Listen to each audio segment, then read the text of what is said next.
Bienvenue dans les vidéos de démonstration de l'application C-Cube. Nous sommes présentement aux vidéos 2, paramètres de soumission.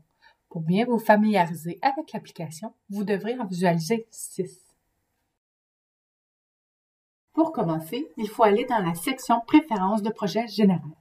Dans cette section, il y a le prochain numéro de projet qui sera utilisé. En dessous, nous avons la section Gabarit de demande qui sert pour inscrire les informations supplémentaires à inscrire lors de l'ouverture du projet. Il faut inscrire le nombre d'heures de travail par jour pour l'horaire de production. En dessous, nous avons l'option d'ajouter une liste de vérification lors de l'ouverture de projet. Par la suite, il y a les onglets Sources, Type de travail, Technologie, ainsi que le type de propriété. Il est possible de modifier chacun des choix qui apparaîtront dans les listes déroulantes.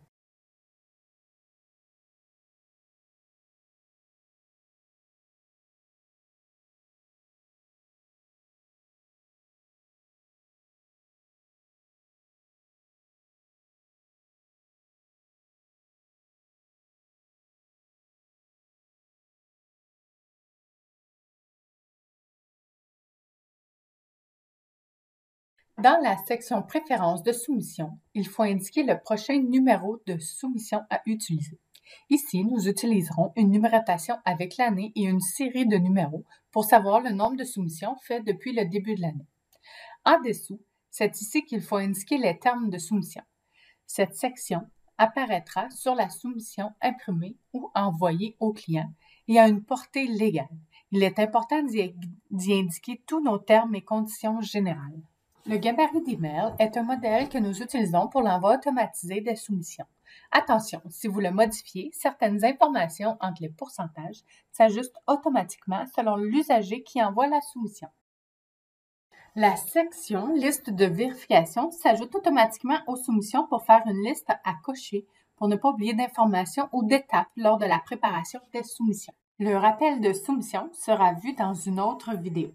Nous allons maintenant dans la section Format d'email et impression. Dans cette section se fait la mise en page pour le email et pour l'impression des soumissions ou tout autre fichier. Nous pouvons choisir entre deux types de formats d'email, soit classique ou texte. Il est aussi possible de choisir entre deux types de formats d'impression, soit classique ou moderne. Pour continuer, il faut choisir les formats d'impression. Il est possible de créer des fichiers selon l'information que nous voulons divulguer. Il faut y indiquer le nom du fichier, le titre du document. Il faut y ajouter les logos ou images d'en-tête et de pied de page.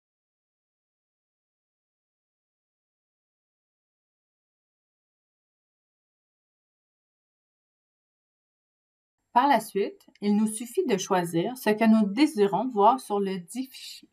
Chaque section est affichable ou non.